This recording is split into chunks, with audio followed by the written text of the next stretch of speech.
from my end, I'm coming at this like maybe like Nick mentioned in your kind introduction to me, from the big to the small is how I try and integrate it all. The big is like when I occasionally let myself wonder how could a country run differently, and the small is when I think of my 10-year-old, and how can he become who he is. And then work is maybe my way of trying to get paid to think of both those things by thinking of a slightly larger number of people than just my little boy. Um, and that's where the individual and the collective kind of come together. The topic I'm here to talk about today is the principle from the research, and it's principle 4 you'll find, which is build on what's strong.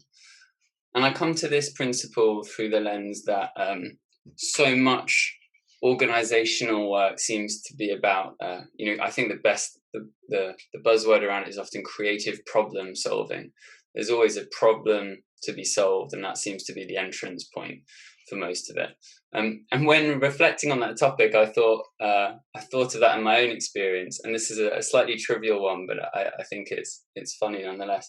Is that years ago I tried eating more vegan food, and I found it to be I found myself being really annoyed. I couldn't eat cheese basically, so I was focusing on what was wrong, what was the problem, and so soon I started trying to look at, well, what would I really like in this diet? What would be super tasty?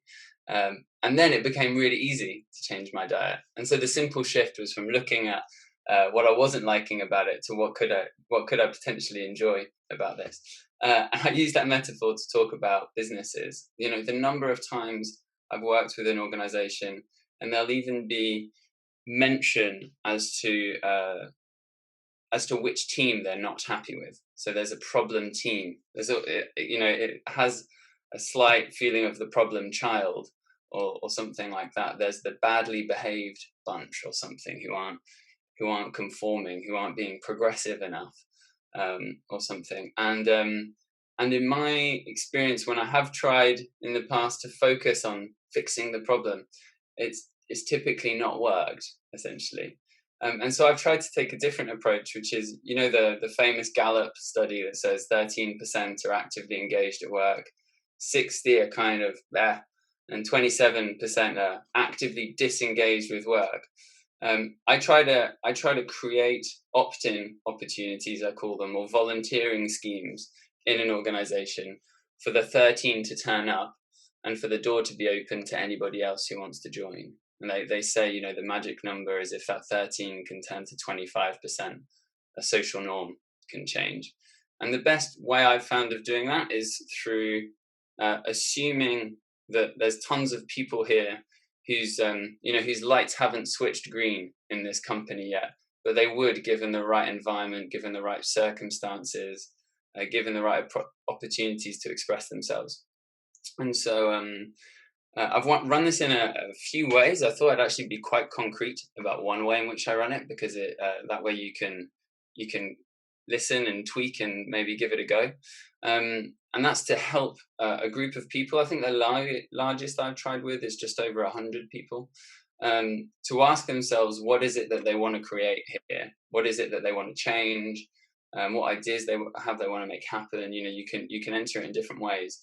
And to gradually, when we gradually cluster the group's wishes, typically, like every single time, I've ended up with 5 to 7 max, which is in of itself an amazing relief, because people go, like the problem really is shared. I thought it was my beef, but actually we're sharing this. And then to ask them, well, which one would you naturally volunteer your energy to affect? And what I found amazing is that sometimes I've left after that workshop, say, come back a year later and the projects are still happening without any formal, demand for them to be doing that. And I think it's because when we're given the opportunity to express our passions, to put our energy in an area of our work that we want to, it's just amazing the number of people who show up at the door. And that links to some of the thoughts I've shared about education, that I think that goes for children as well. I've researched a little bit into democratic education. We educate our own son in a what's called unschooling. So it's a method where we really try and listen to his needs and passions and follow that as much as possible. And in some of my research, I've found that children who aren't taught to read or write in some unschooling or democratic environments will, aged 11, come home sharing that they've recently been reading a book, and that their parents will say, "Well, when did you learn that?" And they'll say, "Oh, I learned last month with my friend at school." And that's without any coercion or being forced to do that whatsoever. It's naturally emerging in children. And so I think of us as not having had the opportunity always at work to be able to do that. And so we've got some unschooling to do. And I think these volunteering opportunities can be an amazing way to do that. A few tangible examples that have come from that for me are, I think, quite fun, because there can be a real ripple effect, I think, when we allow people to kind of, unleash that energy they've got. And I think there's second and third and however many degree consequences to allowing people that space. So I have one example where one group out of this workshop said that they simply wanted to hot desk more, which felt like a lovely little idea, except for they found their landlines didn't work because they'd swapped desks. So they forwarded everything to their mobiles. And then they thought, well, since we're forwarding to our mobiles, maybe we should work from home anyway. And so then, since they could all work from home as much as they wanted, this is, a few years ago, before the last year made that something forced on most of us. They then found themselves having to change the way they managed, because when people are working from home, trust seems to be the best tool, rather than any other model. And so there was this second and third degree implication to the initial idea, which was just to let people volunteer and see what emerges. And at the moment, I'm increasingly curious as to how far that can go. So there's an organization I'm working with where we're creating an internal marketplace at the moment.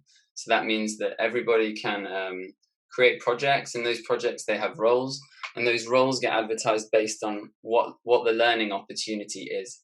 So we're seeing people come out of their departments and put their hands up to ask to take on roles based on the idea that they would learn something from that role.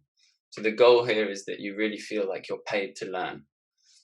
The final thing I want to say about this is increasingly, as I do this more and more, challenge the notion of feedback to me. And I think it's because of a quote you said all the way at the beginning, Nick, about modifying behavior. And I think feedback can, particularly when it takes formal forms like appraisals, become a way to try and coerce people into changing behavior, which I think can be correct when the behavior really is harmful to others. But I think it misses out on another opportunity as well, which is to really create forums for self-reflection, so that we're not just thinking of behavior changes, which to me scream of being put into sets at school or graded or whatever, but can take a developmental approach where essentially the more self-inquisitive we are, our behaviors change anyway, and they tend to change for the good. But if we can increase the amount of self-inquiry going on, I find that amazing. And again, it's an opt-in thing. It's not something that's imposed on anyone. So I think the kind of pushing the degree to which work is a voluntary thing, where you come and get paid to learn, is to me a really amazing way to look at how an organization could be structured or unstructured, and the degree of flourishing it could lead to individuals forming essentially a community of volunteers.